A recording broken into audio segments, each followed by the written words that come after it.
Hacia 1985, además de su problema de alcoholismo, Stephen King había caído en la adicción a la cocaína. Por alguna clase de atavismo familiar, no le era dado pedir ayuda a la gente. El grito desesperado de auxilio, sin embargo, se abría paso a través de sus ficciones, de sus monstruos. Misery es el testimonio del calvario de un escritor estrangulado por el dolor físico y emocional generado por las adicciones, de un autor torturado por la duda de ser o no capaz de poder volver a escribir un libro sin el engañoso influjo del alcohol y la cocaína. Misery es también, por supuesto, un libro sobre el poder redentor de la escritura. Soy Mauricio Marín y Cal, bienvenidos. De entre los 6 u 8 libros que he leído de Stephen King a lo largo de mi vida, Misery se ha convertido en el más notable, en el más completo de todos ellos, acaso por la variedad de registros y temas que aborda, todos ellos envueltos en una historia que encierra mucho más de lo que aparenta. Paul Sheldon, protagonista de este thriller psicológico, es el popular escritor de la serie de novelas románticas Misery, llamadas así por la heroína del mismo nombre. Tras la publicación del último libro de la serie, en el que ha puesto fin a la vida de su protagonista, Paul finalmente y por primera vez se ha puesto a escribir una nueva novela alejada del universo de Misery. Un libro auténtico con el que busca ganarse el favor de la crítica, así como cierta credibilidad artística. Para celebrar la ocasión y poner punto final a su nueva novela, Paul se instala en una cabaña en Colorado. Ya con el nuevo libro terminado bajo el brazo, en su camino de regreso a casa, sufre un aparatoso accidente de coche durante una tormenta de nieve. Y será Annie Wilkes, su fan número 1, quien lo rescate y se lo lleve a su propia casa, alejada en la montaña, para cuidarlo y ayudarlo a sanar. Solo que tras el comedimiento y la bondad de esta mujer, traslucen inquietantes señales de que hay algo que no está bien con ella. Paul pronto se da cuenta de que más que un paciente, se ha convertido en prisionero de una mujer depresiva, obsesiva y tan impredecible como psicótica que, encima de todo, no se halla nada conforme con el último libro de Misery ni con el destino de su protagonista. Como he platicado en otros espacios, he llegado a la mayoría de los libros de Stephen King atraído principalmente por las adaptaciones cinematográficas con las que me he ido topando. Y el caso de Misery no es la excepción, lo cual quiere decir que, en términos generales, yo ya conocía la historia y su desenlace. Pero puedo garantizarles que el libro es una sorpresa mayúscula, incluso para quienes creíamos conocer la historia.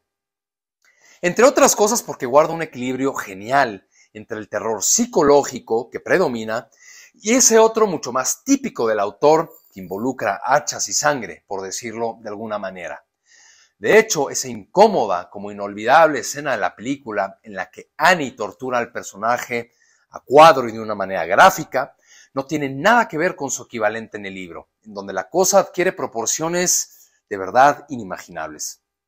Eso por no entrar en los detalles de un pasaje de igual o mayor intensidad que involucra a un tercer personaje que la película, quizás por tiempos, omite por completo.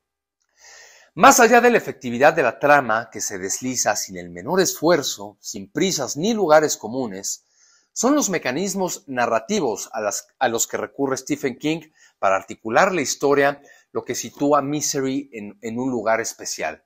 Por ejemplo, aunque prácticamente se trata de una novela de 2 únicos personajes encerrados en una casa, la construcción psicológica de cada uno de ellos, la voz interior de Paul cargada de irónica resignación, o los detalles sobre el pasado sombrío de Annie como enfermera, así como las inserciones sobre la novela que Paul va escribiendo durante su cautiverio bajo la coerción de Annie, entre otros tantos detalles, confieren variedad y dinamismo a una historia que nunca decae.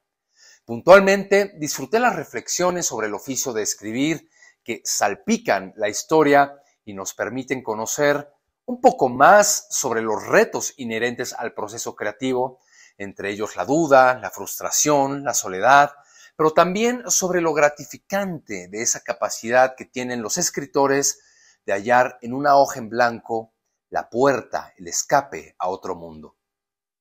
Annie era la coca, Annie era el alcohol, y decidí que estaba cansado de ser la mascota de Annie, escribe Stephen King, sobre lo que simbolizó el personaje de Annie Wilkes. Sí, esa es una realidad. Misery es un libro sobre las adicciones, sobre la necesidad acuciante e impostergable de recibir la pastilla, la medicina, la droga que adormezca la conciencia y apacigua el dolor en cualquiera de sus manifestaciones. Y también, desde luego, en un primer nivel de lectura, pero no menos importante, es un turbador planteamiento sobre el doble filo de la obsesión por nuestros propios ídolos. 3 cosas que me quedo de Misery en particular. 1. La construcción psicológica de los personajes, en especial la de Annie Wilkes, llena de matices y gestos impredecibles, la convierten en uno de los personajes más grandes con los que me he topado en este género. 2. Las ideas relacionadas con el mundo de la escritura y los novelistas son, sin duda, un valor añadido para quienes, además de leer, nos gusta o nos apasiona el oficio de escribir. Y 3, tengo que decirlo, disfruté de la sangre y de las detalladas descripciones del dolor físico y el tormento del personaje. Realmente dan un matiz inesperado a esta gran novela. Como siempre, espero leer sus comentarios de este libro, de este queridísimo autor, que, bueno, al menos yo en esta ocasión he disfrutado leyéndolo enormemente. Así que cuéntenme, ¿han leído Misery? ¿Les gusta? De verdad, si han visto la película, no dejen de leer el libro. Un abrazo y hasta la próxima.